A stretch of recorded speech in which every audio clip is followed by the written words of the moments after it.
ગુજરાતમાં 2015માં રીસર્વે પ્રમોલોગેશન થયું હતું. ત્યારથી મોડી આજ સુધીમાં લાખો ખેડૂતો કચેરીઓના ધક્કા ખાઈ રહ્યા છે. સરકારની ભૂલ ભરેલી અને ભ્રષ્ટાચારવાળી માપણીથી ગુજરાતના અનેક ખેડૂતો પાયમાલ થયા છે. કોઈના સર્વે નંબર અદલ-બદલ થયા તો કોઈના ક્ષેત્રફળ ઘટી ગયા છે, કોઈના નકશા ફરી ગયા છે તો કોઈના રસ્તા ગાયબ થઈ ગયા છે. આવી સ્થિતિમાં ખેડૂતો વતી કાયદાકીય લડત માટે ગુજરાતના જાણીતા અને બાહોશ વકીલ કિંજલબેન પટેલ મેદાને આવ્યા છે. અમદાવાદના ખોખરામાં ડૉક્ટર શ્યામપ્રસાદ વસાવાડા હોલમાં ખેડૂત મિત્ર સંમેલનનું આયોજન વકીલ શ્રી કિંજલબેન દ્વારા કરવામાં આવ્યું હતું. સંમેલનમાં ગુજરાતભરમાંથી હજારો ખેડૂતો ઉમટી પડ્યા હતા. ખેડૂતો પાસેથી નજીવી ફી લઈ DILRથી હાઈકોર્ટ સુધી લડત આપી ખેડૂતોને ભૂલ ભરેલી માપણીથી છુટકારો મળે તેવા પ્રયાસો રહેશે તેમ એડવોકેટ કિંજલબેન પટેલે જણાવ્યું હતું. સંમેલનમાં હાજર ખેડૂતોએ પણ પોતાના મંતવ્ય રજૂ કર્યા હતા. વધુ માહિતી માટે જોતા રહો ભારત ટાઈમ્સ ન્યૂઝ. નમસ્તે, આપણે ખોખરા ખાતે આવી ગયા છીએ. કિંજલબેન જે આજે મુહિમ ચલાવી રહ્યા છે ખેડૂત મિત્રો, અમે સાથે કિંજલબેન એડવોકેટ શ્રી જોડાઈ ગયા છે, જે આપણે એમનો મુલાકાત પૂછીએ. નમસ્તે મેમ, આપણે સમગ્ર ગુજરાતના ખેડૂતો અમે બહારથી જોયું કે સવાર પર લાઈનો લાગી ગઈ છે અને ખેડૂત મિત્ર તરીકે તમે મુહિમ ચલાવી રહ્યા છો, એટલે શું આશે આજનો પ્રોગ્રામ છે? ખેડૂત મિત્ર તરીકે અમારું આખું આ પ્રોગ્રામનું આયોજન કરેલું છે. આમાં એવું છે કે જે લોકો સેટેલાઇટ માપણીથી હેરાન થતા ખેડૂતો છે, બરાબર, એ લોકોને કાયદાકીય નિરાકરણ આપવાનું અમારું કામ છે અને એમાં અમે લોકોએ શરૂઆત આજથી કરેલી છે.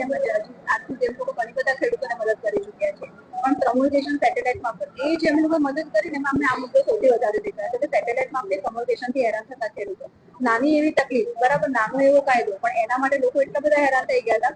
સરકાર સુધી છે અઢળકવાર રજૂઆતો થઈ ચૂકી છે. DLRમાં લોકો અઢળકવાર એમને ચપ્પલ ઘસાઈ ગયા, એટલી બધી અરજીઓ, અમુક તો 6, 7, 10 એટલી બધી 15 થી લઈને 2025 એ ડ્યુરેશનમાં લોકો અઢળકવાર અરજી કરી છે,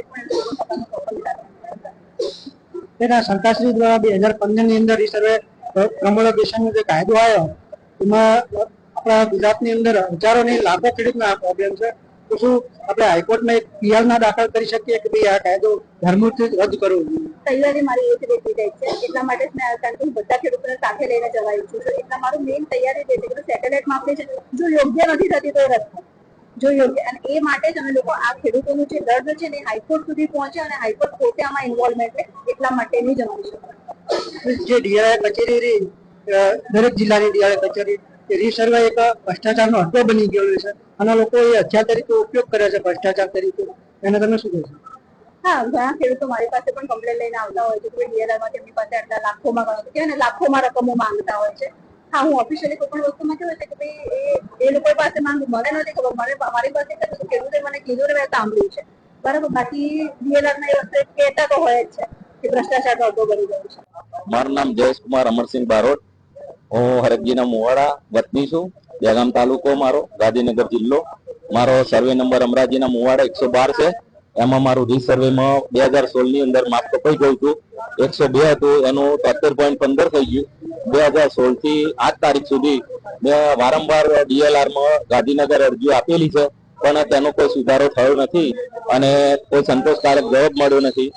જેથી કરીને કિંજલબેનના સહારે અમે અહીંયા આગળ વધવા માંગીએ છીએ અને મને મારું માપ પાછું મળે અને દરેક ખેડૂતોને જે બી ભૂલ કરી છે, કોઈના નામ બદલાઈ ગયા છે, કોઈના રીસર્વેમાં માપ કપાઈ ગયા છે, તો સરકાર આજકાલ 10 વર્ષ થયા ત્યાં સુધી કોઈ ધ્યાન ઉપર લેતું નથી. અને આ ભ્રષ્ટ સરકારને મારી એટલી વિનંતી કે જે એજન્સીઓને કામ આપીને જે ભૂલ કરી છે એ એજન્સીઓને રદ કરે અને પોતે જાતે કામ હાથ ઉપર લે અને દરેક ખેડૂતોને સંતોષકારક કામ કરી આપે અને દરેકની ભૂલ સુધારે. જય હિન્દ, જય ભારત. અમે ખેડૂત શ્રી મહેસાણા જિલ્લો જોટાણા તાલુકાના, અમે 2013માં રીસર્વે માટે અરજી આપેલી, રીસર્વે માટે માપણી પણ કરી ગયેલા DLRથી મહેસાણાથી, પણ આજ સુધી અમને કોઈ માપણી સીટ નથી આપી, તો અમારા માપમાં કોઈ પણ જાતનો સુધારો નથી કર્યો. જૈસે તે સ્થિતિ છે. સરકાર તરફથી રીસર્વે માટે નવા ટાઈમ આપે છે, પણ આજ સુધી કોઈ પણ જાતનું સરકાર તરફથી કોઈ પણ ખેડૂતોને કોઈ સારું પ્રોત્સાહન મળી અને રીસર્વેમાં ફરતી જમીનો રીસર્વે કરી અને આપેલ નથી. તો ઘણા ખેડૂતોની જમીનો જૈસે છે એ જગ્યા ઉપર માપણીમાં કઈ આગો પાછો ફેર નથી થયેલો, પણ અત્યારે 7/12માં ઘાના કપાતમાં જઈ અને જમીનો ઓછી થઈ છે તે ફરીથી રીસર્વે કરી અને ત્યાં મામલતદારે સર્કલ ઓફિસરોએ હાજર રહી ત્યાંની આજુબાજુના સર્વે નંબર વાળા ખેડૂતોને ભેગા કરી જે જમીનો જે સ્થિતિમાં છે એ સ્થિતિની માપણી કરી અને ફરીથી અમોને અમારી જમીનો જે પહેલા બાપ દાદાઓથી અંગ્રેજો વખતથી ચાલતી હતી 1952 થી એ પ્રમાણે અમને ફરીથી જમીનો કરી આપવા વિનંતી.